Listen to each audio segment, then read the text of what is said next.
Welcome back, welcome back. I would like to show some respect to the young God, young Pharaoh. He's bringing up a point that I've been bringing up for a while, and it's always good to hear someone else see that the line has been blurred, and it shouldn't be.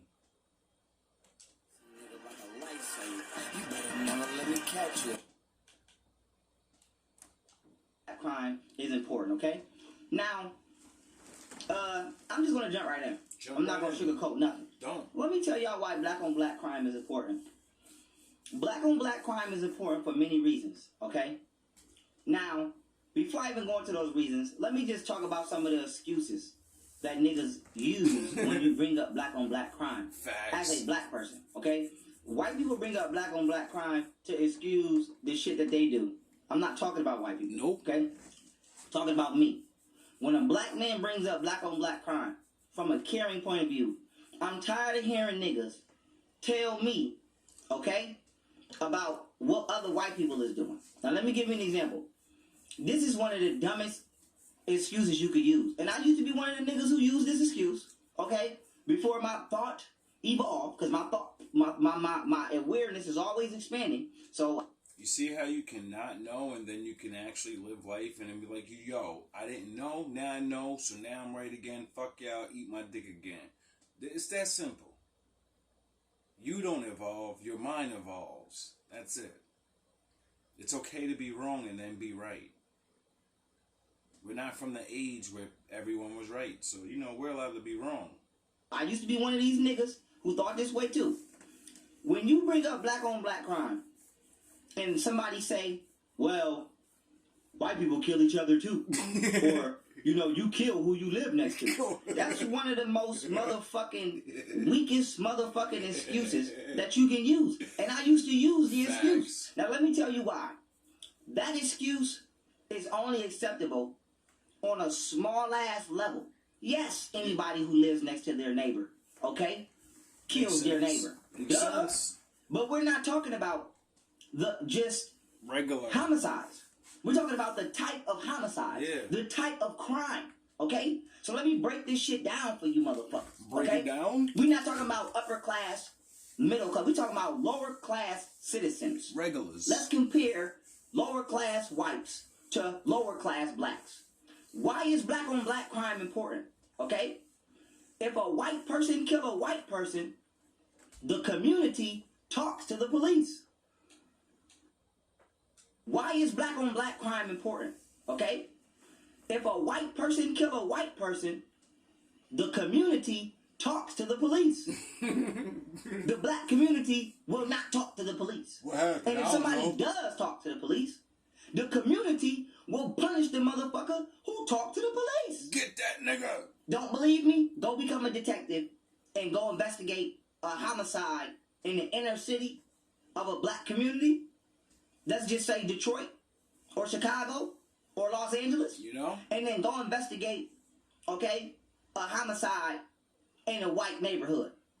And see who gonna tell you what they seen first. Niggas gonna be like, I ain't seen nothing. Now you can sit here and create the motherfucking excuse of street justice all you want. At the end of the day, the shit breeds distrust. Okay? It breeds distrust and disdain in our community. You know why? Okay? And I'm saying this because Los Angeles has a 54% unsolved homicide rate. Okay? Think about that. 54% of homicides in LA go unsolved. Okay? And it's in the black community.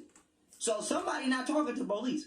Now, you can say street justice all you want. Let me show you why this is deeper than street justice before I even go in even more. Okay?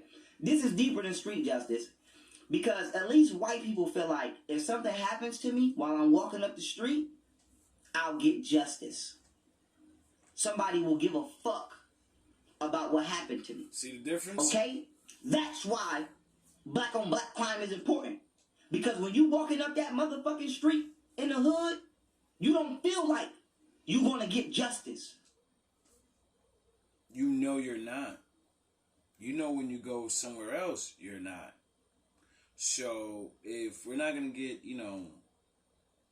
justice from everybody else. Why do we blur the line between ourselves? Like I keep saying, I'm not here to go against gangsters and nothing. I remember when I was a kid, there was rules, there was a line, and everybody stayed on their side. The gangsters didn't pick on the fucking regular people. They didn't do all these things. And when they were told to stop, they stopped. Why? Because we're not going to get pitchforks and, well, no, we're going to use the law.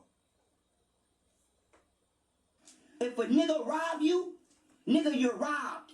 That's what happened. Nobody's going to say, when the police come and say, there was a burglary, there was a strong arm robbery that just took place here, and they asked these 20 niggas in front of the store what happened, nobody's going to say what happened. And so it teaches us to continue to apply this unspoken, invisible rule of victimhood. Okay? Why? And then you know what the funny thing my father does? Everybody that watched that person get robbed, he eventually makes them get robbed. And then they go, somebody help me. And then everybody looks at him and goes, what are you talking about? I don't see nothing. And then they learn the hard way. When you see something and you're not a gang member, or you're not a whatever, you need to realize that could be you next week. Why people don't treat themselves like that? Well, if a nigga pull up and gun butt your ass, Brandon, on the way to the store, you better not snitch. Niggas do. And so, however you feel about snitching, we're not discussing that right now. I'm just dealing with the basis, okay? Because there's a difference. When you snitch, it means you're a part of a fucking crime. You and your buddies are committing a crime and you tell on your fucking buddies. That's a snitch. A nigga telling the cops this fucking asshole is harassing me and threatening me.